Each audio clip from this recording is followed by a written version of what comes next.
প্রশংসা আল্লাহ তাআলার, যিনি এক বিন্দু তুচ্ছ পানি থেকে আমাদের সৃষ্টি করেছেন, তারপর সুন্দরতম অবয়বে এই পৃথিবীতে প্রেরণ করেছেন নর এবং নারী হিসেবে। আলহামদুলিল্লাহ। অসংখ্য দুরূদ ও সালাম নাযিল হন মুস্তাফা সাল্লাল্লাহু আলাইহি ওয়াসাল্লামের উপর, যার পর এই পৃথিবীতে আর কোনো নবী রাসূল আগমন করবেন না। আল্লাহুম্মা সাল্লি আলাইহি আল্লাহুম্মা বারিক আলাইহি।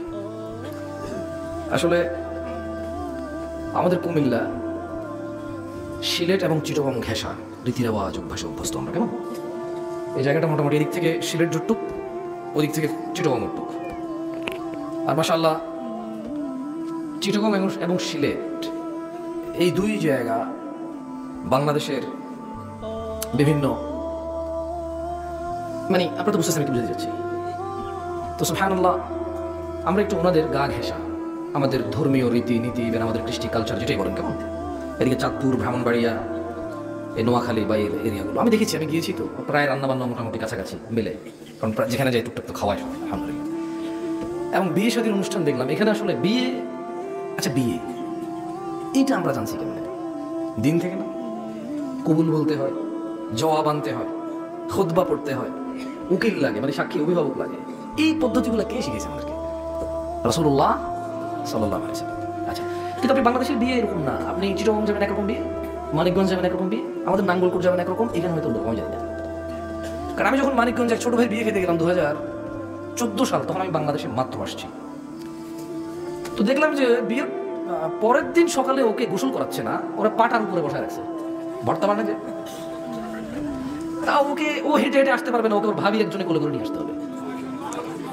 এমনভাবে মনে হয় আপনার ধান দিয়া কুলা দিয়া ধান দুপা দেন নাই মনে জীবন। আরে বাপরে বাপ, আরে বাপ, আমার শিখে গেলাম। আমার বয়স কমিতে পারে, মানুষ বিয়ে না করে দুলা লোকে দেখি, আমি দেখিনি। কেন এই দেশে বিয়ে করার পরে মা জামাইরে, মানে ছেলের বিদায় দেওয়ার আগে কুলার মধ্যে ধান নেয় না, কিনে না, একটু ঘাস নেয় কিনা, এটা লদ্দুফা কয়, কি কয় লদ্দুফা কয় এটা। হ্যাঁ, আরে আমি তো আমার এলাকায় আসছি কথা বলতে, জন্য আমাদের মিলবে আপনাদের। অন্য জায়গায় লদ্দুফা বললে ওরা বোঝে না, বুঝছেন? সত্যি, ইভেন কুলারও সবাই কুলা কয় না। আমাদের বিসিন কয়, অনেকে শুধু হাত পাখা কয়, বিসিনও কয় না। বিসিন গুলো অনেকে চিনে না জিনিসটা কি গুলো, কিন্তু এখানে তো আপনার বিসিন চিনেন নেই। বিসিন কি হাত পাখা না? যাক আলহামদুলিল্লাহ। মানে এইসব জায়গায় কথা বলতে ভালো লাগে। আমার মুখ দিয়ে যদি কোনো শুদ্ধ ভাষা নাও পারি, তো আমার এলাকার যে ভাষা এটা কয়ে দিলেই চলে, বুঝে। এখন মানে বিয়ে তাহলে আমাদেরকে কে শিখাইছে? সাল্লাল্লাহু আলাইহি ওয়াসাল্লাম। না, আমাদের বিয়ে তাহলে ভিন্ন হবে কেন? শিক্ষক যদি রাসূলুল্লাহ হয়, শিক্ষা যদি মুসলিমের জন্য হয়, তাহলে কেন ওকে ফজরের পরে গোসল করতে দিল না?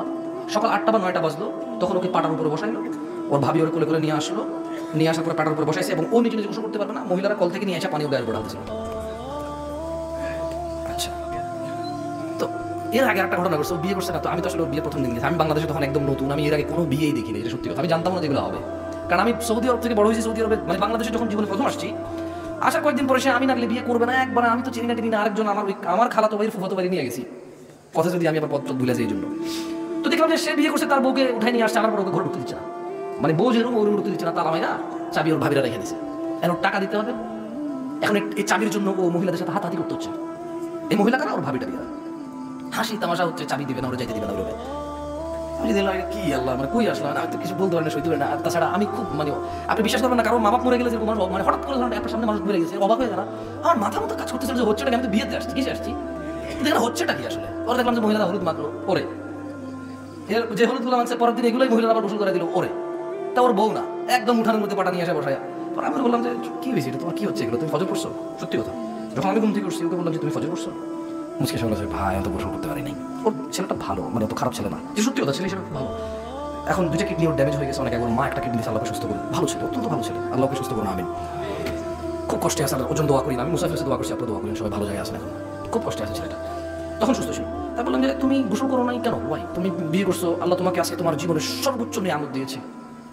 একটা মেয়ের হাত ধরলে তোমাকে লম্পট বলতো মানুষ, একটা মেয়ের কাছে চিঠি পাঠাইলে, মেসেজ পাঠাইলে ওর ভাই তোমাকে মারতে আসতো, ওর বাপ তোমার বাপের কাছে এসে বিচার দিত। কিন্তু ওই জায়গায় মেয়ের বাবা মেয়েকে সুন্দর করে সাজিয়ে গুজিয়ে, তোমার বাবা মা তোমার জন্য রুমটাকে কি সুন্দর দেখলাম, যে খাটের মধ্যে দেখলাম যে ফুল দিয়ে দিছে, হলুদ কালারের ফুল, তারপর সুন্দর নতুন বিছানা চাদর দিছে, তোমার ঘরটাকে ফুল ছিটাই দিছে, তোমার এখানে তোমার আত্মীয় স্বজন সবাই, ইভেন আমি কোথায় নাঙ্গলকোট থেকে আসলাম তোমার বিয়েতে অংশগ্রহণ করতে, তোমার আনন্দে শরীর করে, তোমার আনন্দ বৃদ্ধি করতে, আমরা সবাই আসছি এখানে তোমাকে একটা মেয়ের সাথে মিলিত করতে। অথচ এই মেয়েটাকে তুমি যদি বিবাহ না করে, এর হাত ধরতে তোমাকে সবাই লম্পট বলতো, দুশ্চরিত্র বলতো, রেপিস্ট বলতো। খারাপ বলতো। অথচ এই মেয়ের বাবা ভাই ঋণ করে হয়তো, কর্জ করে হয়তো, অথবা হাদিয়া যেটা পাইছে মানুষ থেকে ওঠা দিয়ে ধুমধাম করে তোমার আত্মীয় স্বজন সবাইকে খাওয়াই, নিজের মেয়েকে সুন্দর জামা কাপড় পরাই, তোমার রোমে তোমার হাতে তুলে দিছে, যাতে তুমি ওকে ওর সাথে সুন্দর সংসার করতে পারো, তোমার বংশ বৃদ্ধি হয়, তুমি যাতে তোমার জীবনের পূর্ণতা পাও। আল্লাহ নবী সাল্লাল্লাহু আলাইহি ওয়াসাল্লাম তো বলেছে বিয়ে অর্ধেক দিন। বিয়ে অর্ধেক কি? এমন একটা আনন্দের দিন আল্লাহ তোমাকে দিল, তোমার জীবনের পরিপূর্ণতা আল্লাহ দিল। যা করলে তুমি পাপিষ্ঠ হতা, লুচ্চা লম্পট বলে গণ্য হতা, যারা তোমাকে দুশ্চরিত্র বলতো, ওরাই তোমার জন্য একটা নিয়ামতের ব্যবস্থা করেছে। তুমি এই দিনে ফজর পড়লা না কেন? এত জঘন্য কাজ কেন করলো? তুমি আল্লাহর সাথে তোমার নাফরমানি কেন করলা? সে বলেছে ভাই আমাকে তো তালা মানে গোসল তো করতে পারতেছি না, এর জন্য রীতির আওয়াজ। কি রীতির আওয়াজ? আমি বললাম ঠিক আছে পালন করো, গোসল করো, আগে সালাত আদায় করো না যাও। তখন 8টা 8:30 বাজে, শীতকাল, কনকনে শীত, মানিকগঞ্জ, ঢাকা। মোটামুটি আমাদের এদিকে যেরকম গ্রাম, ইচ্ছে তো বেশি গ্রাম। আমি দেখলাম যে পানি টানি এলাকা মিলে প্রচুর গ্রাম, কেমন বাঁশের ঝাড়টা অনেক কিছু, সো অনেক গ্রাম, মানে এখান থেকে অনেক গ্রাম। আমি যেটা বুঝলাম, ওখানে গেলাম। তো আমি বললাম যে ঠিক আছে গোসল করে সালাত আদায় করো। তুমি এত বড় নাফরমানি আল্লাহর সাথে কিভাবে করলো? অথচ আজকের দিন তোমার জন্য সর্বোচ্চ নিয়ামতের দিন ছিল, তুমি এই দিনে আল্লাহকে ভুলে গেলা। ছি ছি ছি ছি ছি। এখন আমার প্রশ্ন, ভাই এদিকে জায়গা আছে, আপনি এসে বসে যেতে পারবেন, আর যদি নাও বসেন আমার কোনো আপত্তি নেই, সবাই উঠে হাঁটা শুরু করলো, আমার আপত্তি নেই। আমি ওরকম হুজুরি মেজে আপনি উঠে গেলে বলবো যে শয়তান, ওই দেখ শয়তান চলে যাচ্ছে, আল্লাহ কথা আমি তো বলবো না, জীবন বলবো না। কেন? আমি আসছি কি এখন? আপনি হয়তো 2 ঘন্টা আগে আসছেন। শারীরিক মানুষ এখন আর মানুষের আগ্রহী স্ট্রেংথ নাই, বুঝছেন? এখন অধিকাংশ মুরব্বী 40-35 বছর মানুষের ডায়াবেটিস আছে, ঘরে ঘরে পেশা বসে। সো উঠবে যাবে, আপনাদের কোনো প্রবলেম হলে উঠবেন যাবেন, কোনো প্রবলেম নেই ইনশাআল্লাহ। শুধু যেখানেই থাকেন একটু মনোযোগ দিয়ে কথাগুলো শুনলেই হবে। আমি আসছি শুনাইতে, আপনি আসছেন শুনতে, শুনলেই হলো, দেখা দেখি না হলো চলবে। কারণ আমি একবার আপনাদেরকে জিজ্ঞেস করবো না ঠিক কিনা, একবার জিজ্ঞেস করবো না। সো এখানে কে আসেন কিনা আমার যায় আসে না। তো বিয়ে কে শিখাইছে? শিখাইছে কাদের? আমরা কারা? আমরা কারা? আমরা কারা? শিক্ষককে, ছাত্রকে। তাহলে ভিন্ন কেন হলো মানিকগঞ্জ বিয়ে? ভিন্ন কেন হলো মানিকগঞ্জ বিয়ে? ভাই আমি চিটং বিয়ে সাথে দেখি নাই ভাই, আমি জানি না। আমি আমার নিজের বিয়েটা করছি, ওটা দেখছি, তারপরে ওর বিয়েটা সর্বপ্রথম দেখছিলাম, এরপর আর আমার বিয়ে দেখার সুযোগ হয় না, কারণ আমার আর বিয়ে দেখার ইচ্ছা নাই। কারণ তখন ছোট, আর একটু বয়স 10 বছর কম ছিল, 2014 সালের কথা বলতেছি, বুঝছেন? তো তাহলে মোটামুটি ধরেন আর অনেক বয়স কম ছিল, মানুষ বোঝে না যে আমি জামশেদ মজুমদার হবো পরে, নাহলে ছবিটা তুলে তুলে দেখেন আপনাকে হুজুর গায়ে উঠে। কারণ আমি কি জানি তোমাদের বিয়ে কেমনে হয়, আমি কেমনে জানি? আমি তো সিনেমা নাটক ভাবছি, কল্পনাই। তোমরা দেখি পুরো সিনেমা নাটকের মতো বসবাস করো। ওই নায়ক গলার মধ্যে আল্লাহ লেখা রাখছে, একদম গুন্ডা গুল্লি মারছে, সে মরে নাই, করে মরে নাই কেন? পরে দেখলো যে আল্লাহর উদ্দেশ্যে গুলি লাগছে, বেঁচে গেছে। তুমি আল্লাহ লইয়া ঝুলাও এখন। কোন সাহাবি, কোন ইমাম, কোন মসজিদের মুয়াজ্জিন, কোন খতিব, কোন আলেম ওলামা বলছে আল্লাহ ঝুলাইতে বলতে পারো? পিতলে স্টিলে কেউ বলছে আল্লাহ ঝুলাইতে? বলছে? তো তুমি ঝুলাও কেন? বলো কার থেকে শিখছো? তোমার ধর্মের শিক্ষক হচ্ছে সিনেমার পরিচালক। আরে ভাই ঠিক বলতে বসে আপনাদেরকে, ঠিক না বলো ঠিক? এটা দেখো না, সিনেমার মধ্যে মা অসুস্থ হয়ে গেছে, আবার ছেলে কি করবে? ছেলে যাইয়া মাজারে গেছে, মাজার যাই। ভাই আমি সৌদি আরব বড় হয়েছি, হ্যালো, খুব ছোটবেলা থেকে ঘরে ডিশ টিভি ছিল, বুঝছেন না? বুঝেন নাই, বুঝে রাখ থেকে। এখন সিনেমা নায়কের মা যায় কি করতে? সরি, নায়কের মা তো অসুস্থ হয়ে গেল, তার নায়ক মাজারে যায় বলতেছে আল্লাহ আমি তোমার কাছে কোনোদিন কিছু চাই না, এই প্রথম আজকে চাইছি, তুমি ফিরে দিও না। আপনি জানেন আল্লাহর কাছে না চাওয়া হারাম, এটা জানেন আপনি? আল্লাহর কাছে না চাওয়া হারাম, এটা আপনি জানেন? ইভেন জুতার ফিতা যদি ছিঁড়ে যায়, এটা আল্লাহর কাছে চাওয়ার, আল্লাহ বলছে চাও। জুতার ফিতা বুঝেন? লেস না, হ্যাঁ, ছিঁড়ে গেলে আল্লাহ কি বলছে? আল্লাহর কাছে চাইতে বলছে। আর ও বল শিখাচ্ছে আপনাকে যে জীবনে আমি কোনোদিন কিছু চাই না, এই প্রথম চাইছি আমার মাকে দাও, দেওয়ার পরে কিছু করে চলে আসছে। মানে কি বুঝাচ্ছেন আপনি? মানে আল্লাহকে পর্যন্ত সিনেমার মতো অপমান, মানে এই মাজারে গেছে, মাজারে জবর হয়েছে, ওর মা অসুস্থ, এরপর আল্লাহটা শুনে গেছে, আল্লাহ এত মানে এরকম, মানে কি ভাই? ভগবত গীতা, রামায়ণ, মহাভারত চলছে নাকি? হ্যাঁ, তো ধর্ম আপনি ওখান থেকে শিখছেন না। এখন এই জন্য প্রেম কোত্থেকে আসে? প্রেম কোত্থেকে আসে দেশে? আরে ভাই, কেউ তার বউরে প্রেমিকা কয়? কেউ তার বউরে প্রেমিকা কয়? তাহলে যারা বিয়ে করে নাই ওরকম মহিলার সাথে সম্পর্ক হলে ওকে বলে প্রেমিকা? আমি বুঝে দিলেন? কেউ তার মাকে প্রেমিকা বলে? বোনকে প্রেমিকা বলে? কাকে প্রেমিকা বলে? যাকে বিয়ে করে নাই এবং তার সাথে আন্তরিকতা আছে, তারে প্রেমিকা বলে। তো প্রেম কোত্থেকে আসে? এই দেশে কোত্থেকে আসে প্রেম? স্বর্গ থেকে ভাই। আশ্চর্য। দেখেন না বলে যে প্রেম করেছে ইউসুফ নবী, তার প্রেমে জুলেখা বিবি গো। বলে না, আপনি শোনেন না গান? ও নাঙ্গল করে চলে, তাহলে চলে না? ভোর রাতে জায়গাতে শুনছি আমি রমজান মাসে, ভোর রাতে এখন বলতে বলতে আর ওঠেন, ঘুমাই না, দেরি হয়ে যাচ্ছে, লাগাই দিচ্ছে এটা।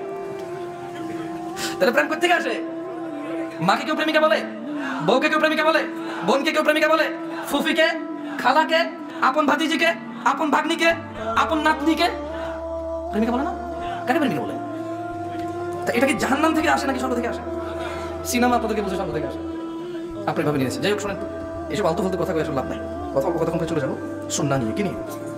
সুন্নাহ নিয়ে। আপনাদের বিরক্ত করবো না ইনশাআল্লাহ। এভাবে কথা কথা কথা বলে সারাত বলা যায়, মানে আমি বুঝছি কারা লম্বা কথা বলতে পারে, যারা এরকম করা না শেষ হবে না তো, সারাদিন বলা যাবে।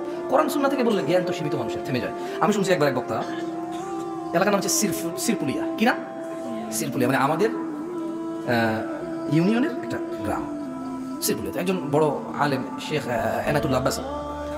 তো উনি ওখানে মনে হয়, আমি অনেক আগের কথা বলছি আপনাকে, 2014-15-এর কথা, কেমন 2014-15 কথা বলছি। তো আমি সত্যি আমি বাংলাদেশে তেমন কাউকে চিনতাম না। আমি মদিনা বিশ্ববিদ্যালয়ের 2-1 আলেম আমাকে চিন্তাম, আমাকে আদর করতো, আমি কিছু হলে ওনাদের সাথে কথাবার্তা বলতাম। তো আলহামদুলিল্লাহ আল্লাহ দয়া ওনারা আমাকে আদর করতেন। তো আমি বাংলাদেশে তেমন কাউকে চিনতাম না। তো বললো যে এনায়েতুল্লাহ আব্বাসী সাহেব অনেক বড় হুজুর, অনেক মানুষ হবে। তো আমি চিন্তা করলাম যে ওয়াজে তো যে আলু উঠে আলু খাইছে না, যে সবাই দিয়ে খাইছে। আমার ভাতিজা বলছে চল তুই তো এগুলো খাস নাই, চল দেখবি সেরকম হয়, ধন্যবাদ মাইকা বানায় যা। দেখলাম যে সুবহানাল্লাহ মানুষের অভাব নেই, মানে আমার কল্পনার বাইরে যে মানুষ ইসলাম শুনতে দিন শুনতে এত মানুষ আসে মাহফিলে, এটা আমার আগে সৌদি আরব থেকে ধারণা ছিল না। মানুষ আর মানুষ, তো ওই ভদ্রলোক মানে এনায়েতুল্লাহ আব্বাসী সাহেব আসার আগে আরেকজন মাস করবে না।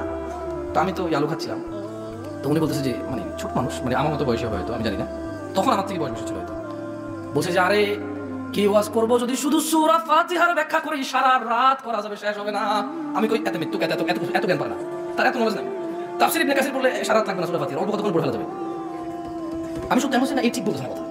সূরা ফাতিহার ব্যাখ্যা করবে সারা রাত, এত জ্ঞান, বাপরে বাপ, তাও শেষ করতে পারবে না, এত কিছু জানে সে, শুধু সূরা ফাতিহা সম্পর্কে এত কিছু জানে সে। লা ইলাহা ইল্লাল্লাহ কি বলে? আমি বলছি আমার বাবা বলছে বাপ দেখা কিছু কথা ও আর তুই চুপ থাক। আমি বললাম না রে বাবা, তুমি মিছা কথা, কারণ তাফসীর ইবনে কাসির ইবনে জারির যদি তুই পড়স, তোর সূরা ফাতিহার ব্যাখ্যা করলে মনোযোগ দিয়ে পড়লে একবার রিডিং পড়ে চলতে পারবি, বেশিক্ষণ লাগবে না। তো তুই একবার অনেকটা রিডিং পড়ে তুই সপ্তম গোসল করতে বলতে পারবি, তুই ওখান থেকে মুখ্য বিষয় যেগুলো সমসাময়িক সময়ের সাথে যাই তুই হয়তো উদাহরণ তুলে দিবি। সে বলতেছে যে সারা রাত বললেও শেষ হবে না, কেমনে? পরে আমি বলছি ও আচ্ছা, যা মনে আসে তা বললে বলা তো যাই। এখন আমি বুঝি যে না, সে মিথ্যা বলে নাই, সে সারা রাত বলতে পারবে, এটা ঠিক ছিল, তবে ওখানে অনেক মিথ্যা কথা বলতে হবে তাকে, কথা সে বলতে পারবে সারা রাত। আমি ওই আগে বলেছি আমি সারা রাত বলতে পারবো না, শুধু সূরা ফাতিহা দূরের কথা, আমার যদি কোরআন আর সুন্নাহ সব থেকে বলতে বলা হয় 30-40 মিনিট বলতে পারবো, আমি পারবো না। মানে আজকের জন্য আউযু বিল্লাহি মিনাশ শাইতানির রাজিম। দিনী ভাইরা, কথা বলবো সুন্নাহ নিয়ে। কি নিয়ে? সুন্নাহ নিয়ে। এর আগে একটু আপনাকে বলে রাখি, আজকের আলোচনার বিষয় সুন্নাহকে আঁকড়ে ধরা। যারা নিজেকে সুন্নি বলে, আহলুস সুন্নাহ ওয়াল জামাআর দাবি করে যারা, এবং যারা করে না, মূলত সবাই আহলুস সুন্নাহ ওয়াল জামাআত দাবি করে। যারা কৃতকর্ম যেরকমই হোক, সবাই চায় নিজের নামটা সুন্নি হোক, কি হোক, কারণ এটা রাসূল সাল্লাল্লাহু আলাইহি ওয়াসাল্লামের সাথে যায়। কার সাথে যায়? রাসূল সাল্লাল্লাহু আলাইহি ওয়াসাল্লামের সাথে যায়।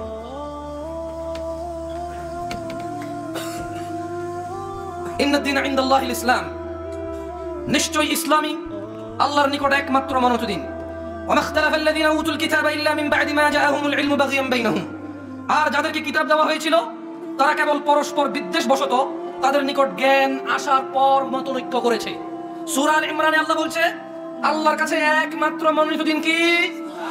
এরপরে বলছে যাদেরকে কিতাব দেওয়া হয়েছে এরা নিজেদের দ্বিধাদ্বন্দ্বে, নিজেদের দলাদলিতে, নিজেদের ফিরকা পরস্তিতে, নিজেদের, আমি কেমনে বলি আর বলেন ভাই, মানে এখন যেটাই বলি সেটাই ভুল হবে। একবার এক ওয়াজিটা নিয়ে বলছিলাম যে আমরা যে ফিরকা পরস্তি করি, মানে বিভিন্ন নামে ইসলামের গ্রুপ, কেমন বিভিন্ন নামে ইসলামের, এই দেশের টুপিটা পর্যন্ত আলাদা ইসলাম, জানেন? এই দেশের টুপিটা পর্যন্ত আলাদা হয় ইসলামের। তো মানে এত বিভক্তি আমাদের মধ্যে। তো আল্লাহ এখানে সিম্পলি বলতেছে যে যাদেরকে কিতাব দেওয়া হয়েছিল, এটা আসলে ওদের কথা বলছে, কেন আগের তারা নিজেদের প্রবলেম ছিল এটাতে, তারা বিদ্বেষবশত জ্ঞান আসার পরেও আল্লাহর হক দিনে তারা মতনৈক্য করেছে। বুঝেননি? আল্লাহ বলছে ওয়ামান ইয়াকফুর বিআয়াতিল্লাহ ফাইন্নাল্লাহা সারিউল হিসাব, যে ব্যক্তি আল্লাহর আয়াত সমূহের উপরে পরিপূর্ণ আস্থা ঈমান রাখে না, কুফরি করে, আল্লাহ তার জন্য তাকে সাবধান করে বলছে যে শোনো, আল্লাহ দ্রুত হিসাব গ্রহণকারী, ইন্নাল্লাহা সারিউল হিসাব। দেবিদ্বারের মানুষকে আমি বলবো, মহিলা ও পুরুষকে, শোনো, ইবাদত ওইটাই যেটা তিনি সাল্লাল্লাহু আলাইহি ওয়াসাল্লাম বলেছেন। তুমি যতই ভালো বলো, যতই উন্নত বলো, পৃথিবীর যত মানুষে করুক না কেন বলো, ওইটাই নেকি, ওইটাই ইবাদত, ওইটাই হচ্ছে আল্লাহর আনুগত্য, যেটা তিনি সাল্লাল্লাহু আলাইহি ওয়াসাল্লাম বলেছেন। আর আল্লাহকে তোমরা পাবে না কোনদিন, কশমিল কালেও পাবে না। তিনি সুবহানাহু ওয়া তাআলা কোরআনুল কারীমে বলছেন মান ইউতি'র রাসূল, যে রাসূলের অনুসরণ করে, অনুগত্য করে, ফাকাদ আতা আল্লাহ, যে রাসূলের অনুগত্য করে, ফাকাদ আতা আল্লাহ, সেই আল্লাহর অনুগত্য করে। যে রাসূলের অনুগত্য করে সেই আল্লাহর আনুগত্য করে। ওয়ামান তাওয়াল্লা, যে ইবাদতের ক্ষেত্রে রাসূল সাল্লাল্লাহু আলাইহি ওয়াসাল্লামের পক্ষ থেকে আদেশ নিষেধের পরোয়া করে না, ধার ধারে না, 200 বছর থেকে চলে, বাপে করছে দাদাই করছে, অমুক হুজুর কি ভুল বলছে, এত মানুষ কি ভুল, এতদিন থেকে কি ভুল জানি, কোন মাদ্রাসার শিক্ষক কি জানে না, তুমি প্রথম জানো, আমরা কেউ কি জানি না, যারা এগুলো বলে, যারা মিলিয়ে দেখে না ইতাআতুর রাসূল, রাসূলের আনুগত্য আছে কিনা এই ইবাদতে। বলেন ওয়ামান তাওয়াল্লা, আর যে মুখ ফিরিয়ে নেবে নবীর অনুসরণ থেকে, আল্লাহ বলেন ইয়া মুহাম্মদ সাল্লাল্লাহু আলাইহি ওয়াসাল্লাম বলেন যে ফামা আরসালনাকা আলাইহিম হাফিযা, আর যে মুখ ফিরিয়ে নেবে ও আল্লাহ রাসূল, আপনি তাদের উপর তত্ত্বাবধায়ক নন। ও মুহাম্মদ সাল্লাল্লাহু আলাইহি ওয়াসাল্লাম, আপনি তত্ত্বাবধায়ক নন এদের উপর যারা মুখ ফিরিয়ে নেবে সুন্নাহ থেকে। কি থেকে? সুন্নাহ থেকে যারা মুখ ফিরিয়ে নেবে। দ্বীন একমাত্র আল্লাহর কাছে কি মনোনীত। তাহলে ইসলাম কি, এই দ্বীন কি, সেটা জানতে হবে। কোরআনুল কারীমে আল্লাহ বলেন ওয়া মা আতাকুমুর রাসূল, রাসূল তোমাকে যা দেয় ফাখুদু, নিয়ে নাও। দ্বীন কি আমার ভাইরা ও আমার বোনরা, দ্বীন কি? দ্বীন হচ্ছে ওয়া মা আতাকুমুর রাসূল, রাসূল যা দেয় তা নিয়ে নেওয়া হচ্ছে দ্বীন। ওয়া মা নাহাকুম আন ফান্তাহু, যা থেকে রাসূল নিষেধ করে তা ছেড়ে দেওয়া হচ্ছে দ্বীন। আল্লাহ বলেন ওয়াত্তাকুল্লাহ, ও মানুষ তোমরা আল্লাহর তাকওয়া অবলম্বন করো, ইন্নাল্লাহা শাদীদুল ইকাব, নিশ্চয়ই আল্লাহ শাস্তি দানে অনেক কঠোর। যিনি ভাইরা আল্লাহ রাসূল সাল্লাল্লাহু আলাইহি ওয়াসাল্লাম তাহলে কতটুকু দিয়েছেন আমাদেরকে? প্রশ্ন, আমি এটা প্রশ্ন করতে চাই। কোরআনুল কারীমে সূরা হাশর আল্লাহ বলেছে যে ওয়া মা আতাকুমুর রাসূল, রাসূল যা দেয় তা নিয়ে নাও। কতটুকু দিয়েছে রাসূল? বলতে পারেন কতটুকু দিয়েছে? মানিকগঞ্জে পাঠাই বসকে গোসল করাইবে, তার মানে নির্দেশনা কাছে নাই, কেমনে বিয়ে করবে? এখানে ছেলের মারা প্রথম বউ আসছে, কুলার মধ্যে চেরাগ রাখা, আমি জানি না এখন তো মোমবাতি রাখতে পারে, কুলার মধ্যে চেরাগ রাখা, মধ্যখানে ধান রাখা, একটু লদ্দুফা রাখা, এটা কি কখন তো ধান দুফা কয়? ইয়েস, হ্যাঁ আমি ভুলে গেছি, দেখিনি তো, একবার দেখছি, ক্যাচ করতে পারিনি। ধান ধান, হ্যাঁ কাঁচা হলুদ রাখা, হলুদ রাখা হয়তো, এটা কি কয়? কুমিল্লার মায়ের কাছে। তার মানে আল্লাহর নবীর পক্ষ থেকে সে কোনো নির্দেশ জানে না যে বিয়ে কেমনে দেবে ছেলেকে, বিয়ে কেমনে করাবে তার ছেলেকে, তার ছেলের বউকে প্রথম দিন কিভাবে রিসিভ করবে সে জানে না। কেন জানে না? আল্লাহ নবী দেয় নাই? আল্লাহ রাসূল দিয়েছে নাকি দেয় নাই? কতটুকু দিয়েছে? কতটুকু দিয়েছে? দেবিদ্বারের মা ও বোনরা, দেবিদ্বারের ভাই ও বোনরা আমার, আন আব্দুল্লাহ ইবনে মাসউদ রাদিয়াল্লাহু আনহু قال, আব্দুল্লাহ ইবনে মাসউদ রাদিয়াল্লাহু আনহু থেকে বর্ণিত, তিনি বলেন قال রাসূলুল্লাহ সাল্লাল্লাহু আলাইহি ওয়াসাল্লাম, আল্লাহর রাসূল সাল্লাল্লাহু আলাইহি ওয়াসাল্লাম বলেছেন ইন্নাহু লাইসা শাইউন ইউকাররিবুকুম ইলাল জান্নাহ। ও মানুষ মনোযোগ দিয়ে শোনো, রাসূল কতটুকু দিয়েছে এখানে? রাসূল বলছে ইন্নাহু লাইসা শাইউন ইউকাররিবুকুম ইলাল জান্নাহ ইল্লা ক্বাদ আমারতুকুম বিহি। ও উম্মতরা, আমি মুহাম্মদ সাল্লাল্লাহু আলাইহি ওয়াসাল্লাম তোমাদের এমন প্রত্যেকটা জিনিস আদেশ করেছি, নির্দেশ দিয়েছি, ইউকাররিবুকুম ইলাল জান্নাহ, যা তোমাদের জান্নাতের নিকটবর্তী করবে। এমন প্রত্যেকটা জিনিস, এমন প্রত্যেকটা জিনিস, একটা সিঙ্গেল জিনিসও আমি বাদ দেই নাই। তোমাদেরকে নির্দেশ দিয়েছি প্রত্যেকটা বিষয় যা তোমাদেরকে জান্নাতের নিকটবর্তী করবে। ওয়ালাইসা শাইউন ইউকাররিবুকুম ইলান নার ইল্লা ক্বাদ নাহাইতুকুম আন। ও আমার উম্মতরা, এমন কোন বিষয় নেই যা তোমাদেরকে জাহান্নামের নিকটবর্তী করবে অথচ আমি নিষেধ করিনি, এমন একটা বিষয়ও নেই। সুবহানাল্লাহ। আমরা বিয়ে করতে জানি না, আমরা বিয়ে করতে জানি না, আমরা জুমাকে কেন্দ্র করে দাড়ি কাটি, আমরা শুধু সিরামিক, এসি আর মসজিদের জায়গা প্রশস্ত করে 2-3 তালা করার জন্য আমরা সুদী, ঘুষখোর, লম্পট, দুশ্চরিত্রকে আমরা মসজিদের সভাপতি বানাই। What else? If this is not, what else? যদি মসজিদ দোতলা করার উদ্দেশ্য না থাকতো আপনার, শুধু জুমায় এক ওয়াক্ত নামাজ যারা পড়ে ওদেরকে একটা জায়গা দিবেন, এদেরকে যদি আপনি দোতলা 3 তালা করে দেওয়ার উদ্দেশ্য না থাকে, why he is the president of your masjid? Why is the leader of the masjid? Why? সে একটা মসজিদের নেতা কেন? Why? Who is he? He don't even know how to read Surah Al-Fatiha. Even ওকে, সূরাতুল ফাতিহা না জানা কোনো দোষের কিছু না, কারণ আপনি যদি কেউ শেখার চেষ্টা থাকে আমি শুরু করে শেখার, সূরাতুল ফাতিহা কোরআনুল কারীম না জানা কোনো দোষের কিছু না, যদি সে শেখার চেষ্টায় নিজেকে নিবেদিত করে এবং শিখতে শুরু করে, না জানা দোষ না তাহলে। কিন্তু সে তো 10 বছর সভাপতি, তার দাদা সভাপতি ছিল, তার বাপ সভাপতি, এবং সে নিজে সভাপতি, তার বাবাও পড়তে পারতো না, তার দাদাও পড়তে পারতো না, সে নিজেও পড়তে পারে না, কিন্তু সেই সভাপতি। ও এখানে আমার ভিন্ন, সরি আমি ভুল রাখে চলে গেছি, যে জায়গাতে সে সভাপতি, রাইট? আরে মতোয়াল্লি হয় না, জায়গা দেশে মতোয়াল্লি হয়, সরকারের লিখাতে তারা তাদের বংশধর এটা পরিচালনা করবে। ঠেকায় পড়ে এদেশে মসজিদ চালা সভাপতিরা, জানেন? ঠেকায় পড়ে লিখে, সরকার লিখে দেয় তো, বাপ দাদার থেকে করে গেছে, জায়গা জমি ওরা দিছে, ওরা মানিজ্যের বিষয় বিয়ে সাথে দিতে জায়গায় জায়গায় বিচার টিচার করতে কাজে আসে, তো ঠেকায় পড়ে দেশের সভাপতি হয়। অথচ তিনি সাল্লাল্লাহু আলাইহি ওয়াসাল্লাম বলেছেন ওয়ালাইসা শাইউন ইউকাররিবুকুম ইলান নার ইল্লা ক্বাদ নাহাইতুকুম আন। ও আমার উম্মতরা, এমন কোনো বিষয় নেই যা তোমাদের জাহান্নামে নিয়ে যাবে অথচ আমি মুহাম্মদ তোমাদেরকে কি করিনি? আমি তোমাদেরকে নিষেধ করিনি, এমন একটা বিষয়বস্তু নেই, আমি তোমাদেরকে সবকিছু নিষেধ করেছি। আর আপনি হয়তো ভাববেন এত হুজুর এত ওয়াজ করে, দেখি তো ফেসবুকে অনেক কমেন্ট করে, দেখি আমাকে না হলেও বিভিন্ন জায়গায় যখন দু চারটা কথা হয় গোলমাল হয়, প্রচুর ছেলেবেলে দাঁড়িয়ে নাই, ফেসবুকে গান বাজনায় ভরপুর, দুনিয়ার নোংরা অশ্লীলতাতে ভরপুর, নিচে দিয়ে কমেন্ট করে যে হুজুররাই ভালো না, এজন্য আমরা দিন ইসলাম শিখতে পারতেছি না। বলে কিনা? বলে কিনা?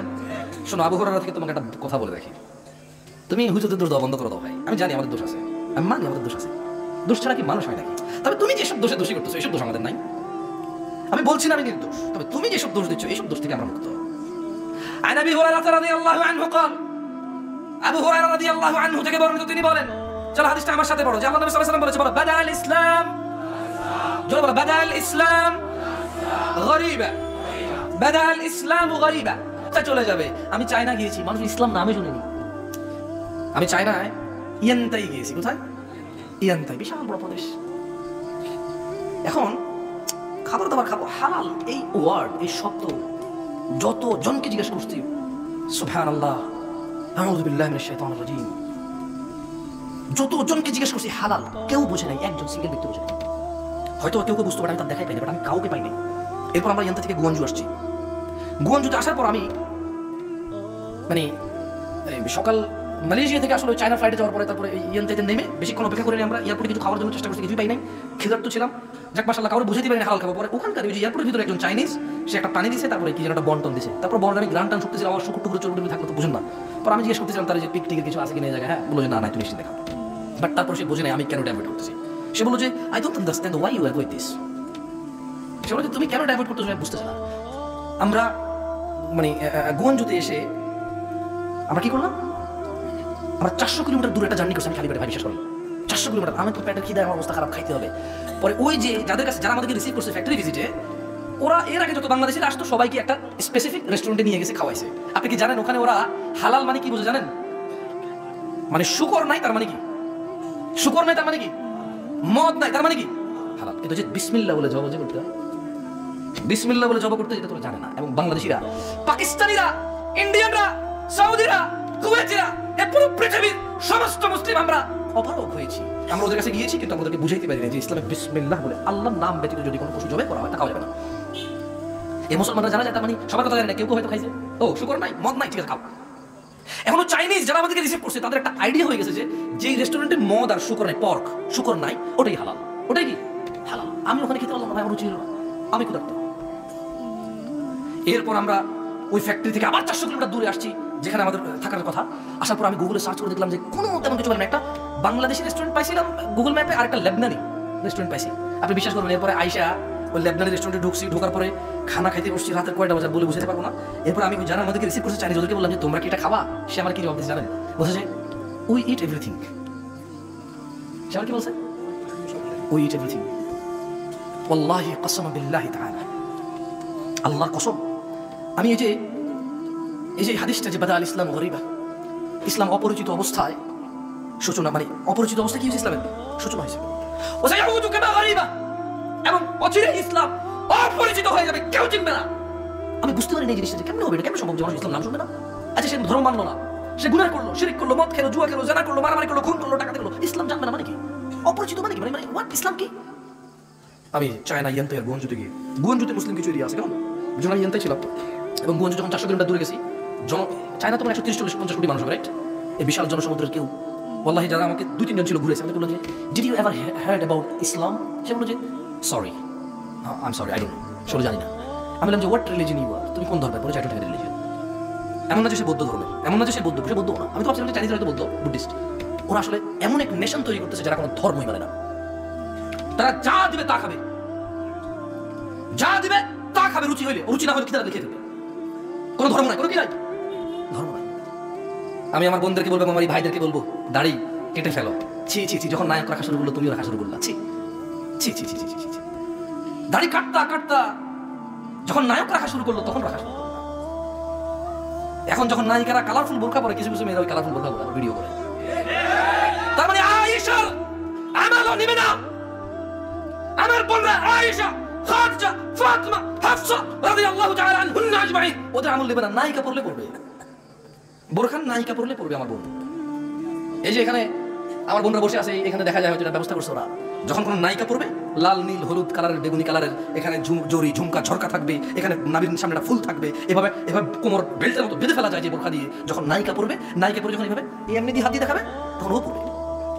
এরপর ফেসবুকে ছবি এমনি দিয়ে ছবি তুলবে। আমি জানি কেমন আমাকে অনেকে মেসেজ পাঠায় যে উনি ইসলাম প্রচার করে যায় আছে কিনা, বিভিন্ন গ্রুপ বানায়। হ্যাঁ, মানে মেয়ে কিছু মেয়েরা নাকি দিন প্রচার করে, কি করে ফেসবুক গ্রুপ বানায়। তো গ্রুপ বানায় কোরআন খতম করে, কি করে কোরআন খতম করে, মানে এক একজন এক পাড়া পড়ে, কেমনি পড়ে জানি না, গ্রুপের ভিতরে মানে পড়ে বলে যায় পড়ছি হয়ে যায় পড়া। তারপরে আবার ওই ভদ্রমহিলা ভিডিও করে ইসলাম প্রচার করে। ওদের অনেক দিনী ভাই আছে আমার, দিনী ভাইরা তাদেরকে শিখাই দেখেন কি করতে হবে। এরপর মাঝে মধ্যে ওনারা বুঝতে পারে না যে এরপর খারাপ ছিল, ভাবছে দিনী ভাই। মাঝে মধ্যে দুইটা ঘটনা ঘটে কি হয়, আমি বুঝতেই পারিনি সে যাতে বড় ধোকা দিবে, সে বলেছে আমাকে বিয়ে করবে।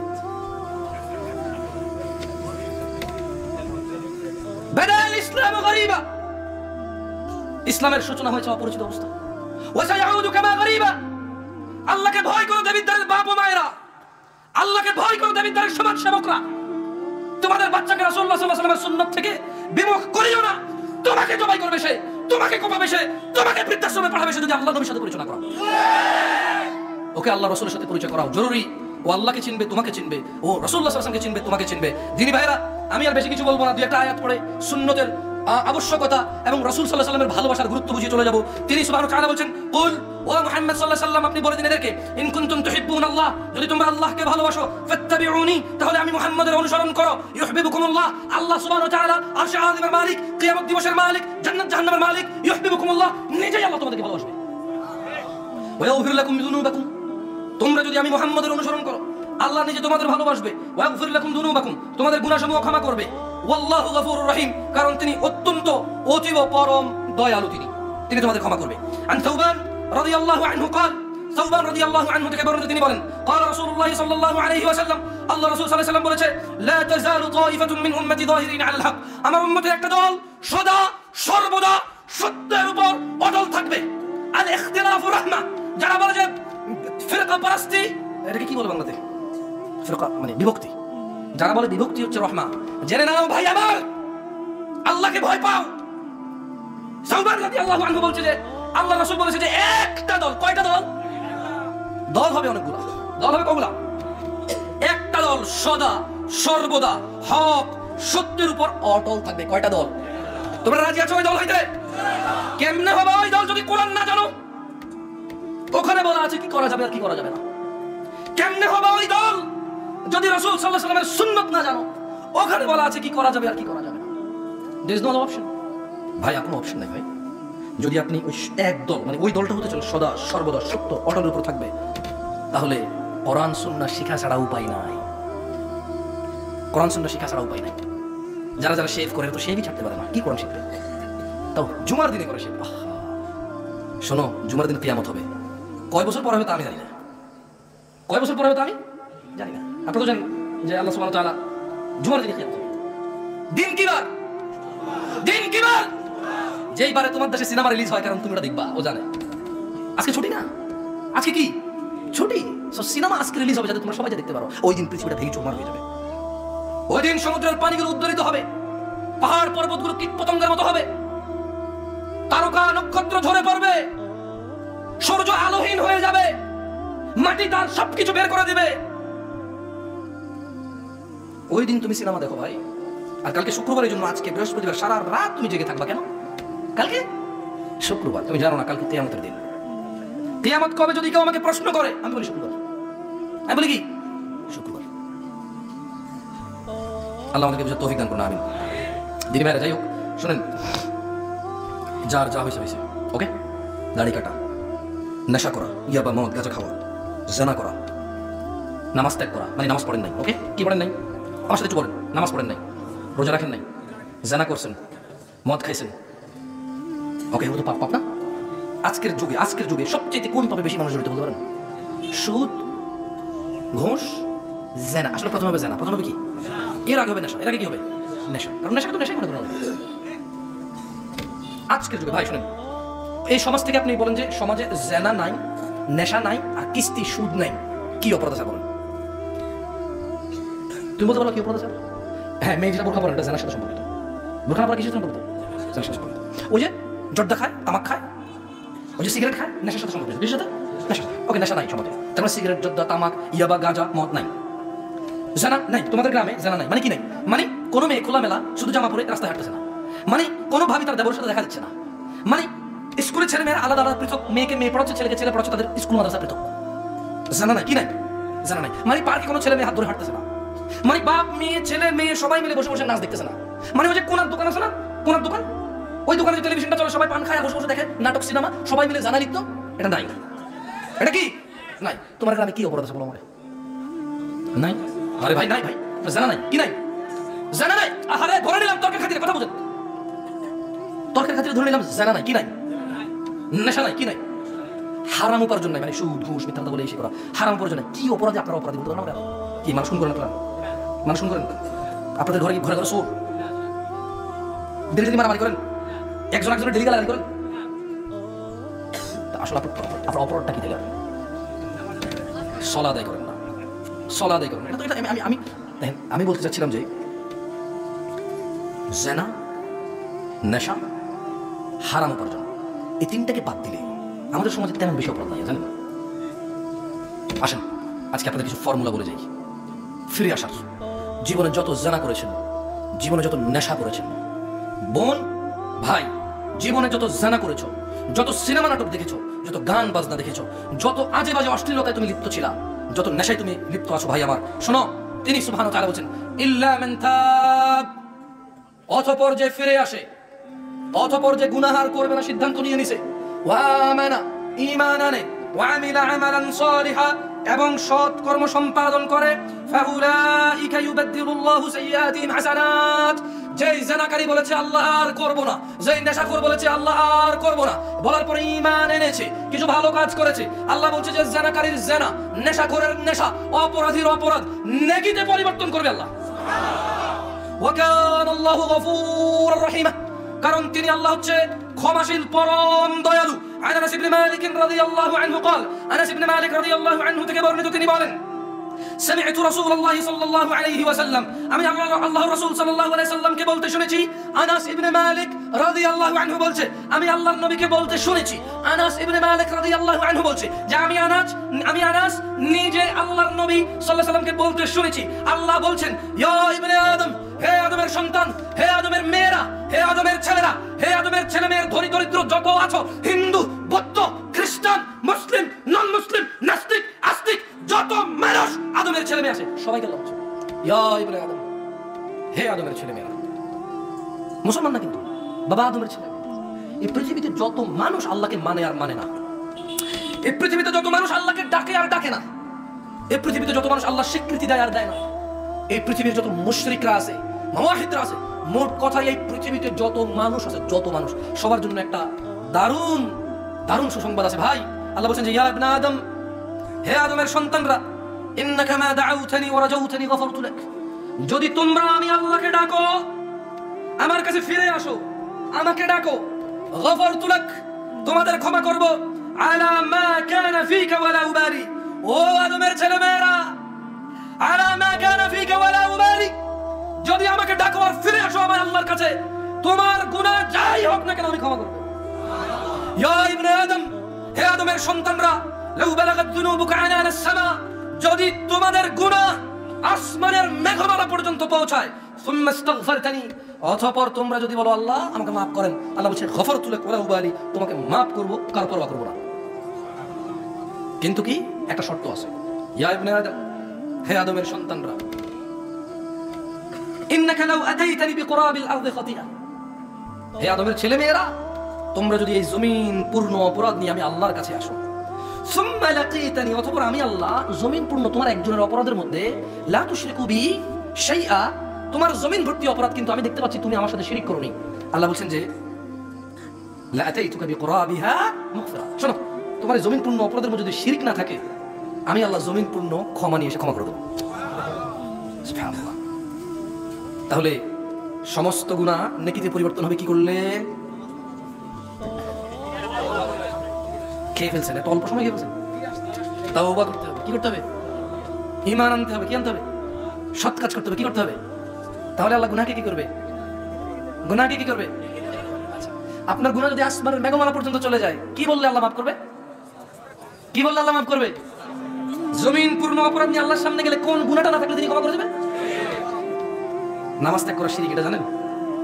আমি আর ফতোয়া তো দিই না, দিব না। আপনাদের এলাকার মসজিদ থাকলে, মাদ্রাসা থাকলে, ওই প্রিন্সিপাল থাকলে, তারপর হচ্ছে তোমাদেরকে জিজ্ঞেস করেন যে জামশেদ ভাই আসলো, এসে বললো যে নিয়মিত সালাত ত্যাগকারীকে নাকি আল্লাহ নবী সাল্লাল্লাহু আলাইহি ওয়াসাল্লাম মানে সালাতকে নাকি শিরক আর কুফরের মধ্যে পার্থক্যকারী বলছে। বলে যে জামশেদ ভাই বলছে যে আল্লাহ রাসূল সাল্লাল্লাহু আলাইহি ওয়াসাল্লাম নাকি বলছে যে সালাত মানে নামাজ শিরক আর কুফরের মধ্যে পার্থক্যকারী। যেটা নামাজ ছেড়ে দিল ও শিরক কুফরে তিনি উচিত হলো, যে নামাজ ধরে রাখলো সে আল্লাহ নবীর উম্মতের মধ্যে অন্তর্ভুক্ত হলো। আকুলু কওলি হাযা ওয়াস্তাগফিরুল্লাহ ওয়া লিসাইরিল মুমিনিন ফাস্তাগফিরুহু ইন্নাহু হুয়াল গফুরুর রহিম। আমি আল্লাহর কাছে দোয়া করি আল্লাহ তাআলা আমাকে এবং আপনাদের সবাইকে ক্ষমা করুন। আর ভাই বিনীত অনুরোধ করব, মুসলমান হয়ে কারা কারা মরতে চান? তাকবীর। ঠিক আছে, শুনেন, দিনে 17 রাকাত নামাজ আজকের পর থেকে একদিনও মিস দিবেন না। আপনাকে আমি বলে রাখি, মানে নামাজি গুনাহগার হচ্ছে নামাজি গুনাহগার, বেনামাজি গুনাহগার হচ্ছে কাফের মুশরিক গুনাহগার। নামাজি গুনাহগার হচ্ছে কি? নামাজি গুনাহগার, নামাজি কিন্তু অপরাধে মানে চেষ্টা করা হয় না, হয়ে যায়, এগুলো গুনাহগার। কি? বেনামাজি কাফের মুশরিক। নামাজকে যে একেবারে ছেড়ে দেয়, নামাজকে যে একেবারে ছেড়ে দেয়। মুসলমান হয়ে মরতে চান, মিনিমাম কি করতে হবে বলেন তো? আচ্ছা, একটা ছোট্ট হাদিস শেষ করে দিয়ে আবার বলি, সরি, ছোট্ট হাদিস বলি, আপনাদের জন্য ভালো হবে। এক লোক আল্লাহ নবীকে এসে জিজ্ঞেস করলো যে ইয়া রাসূলুল্লাহ, আপনি কি মনে করেন আরাইতা ইযা সাল্লাইতু সালাওয়াতিল মাকতুবাত, বলল যে ইয়া রাসূলুল্লাহ, আপনি কি মনে করেন আমি যদি দিনে ফরজ নামাজগুলো আদায় করি, ওয়াসুমতু রমাদান, রমজানের রোজা রাখি, ওয়া আহলালতুল হালাল ওয়া হারামতুল হারাম, হালালকে হালাল জানি, হারামকে হারাম জানি, আদখুলুল জান্নাহ, ইয়া রাসূলুল্লাহ, বলল যে আল্লাহ রাসূল, তাহলে আমি কি জান্নাতে যাব? সে কি করবে বলছেন? আপনারা খেয়াল করেন, সে আল্লাহ নবীকে কি বললো যে আপনি কি মনে করেন আমি জান্নাতে যাব, সরি, আপনি কি মনে করেন যদি আমি 5 ওয়াক্ত নামাজ পড়ি, কয় ওয়াক্ত, রমজানের রোজা রাখি, হালালকে হালাল জানি, হারামকে হারাম জানি, আদখুলুল জান্নাহ, ইয়া রাসূলুল্লাহ, আমি কি জান্নাতে যাব? আল্লাহ রাসূল, জান্নাতের রাসূল কি বলছে? না। আল্লাহ রাসূল বলছে যে হ্যাঁ, তুমি জান্নাতে যাবে। সে কি বললো জানেন? সে বলছে ওয়াল্লাহি, আল্লাহর কসম, ইয়া রাসূলুল্লাহ, আমি বাড়াবো না কমাবো না, আমি এর অতিরিক্ত কিছু করবো না। সে আল্লাহ রাসূলের সামনে আল্লাহ রাসূলকে বলতেছে, আল্লাহ রাসূল, শুধু ফরজ নামাজগুলো আর রোজা, ফরজ রোজা আর হালাল হারাম মেনে চলবো, আমি এর বেশি জীবন আর কোনো ইবাদত করবো না। আল্লাহ নবী তাকে কিচ্ছু বলে নাই, বলছে তুমি জান্নাতে যাবা। কি জান্নাত লাগবে না? শুধু 5 ওয়াক্ত নামাজ পড়েন, ফরজ রোজা রাখেন, আর যাকাত আর হজ তো তৌফিকের বিষয়। কিসের বিষয়? যাকাত আর হজ কিসের বিষয়? তৌফিকের বিষয়।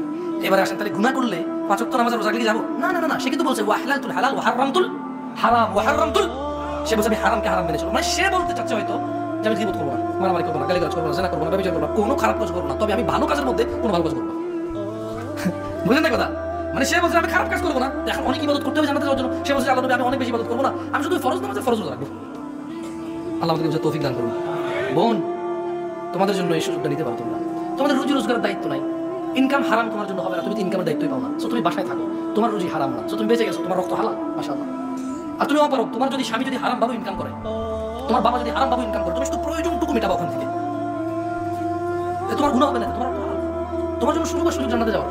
বোন আমার, দিনে 5 বার নামাজ পড়ো, রমজানের সিয়াম পালন করো।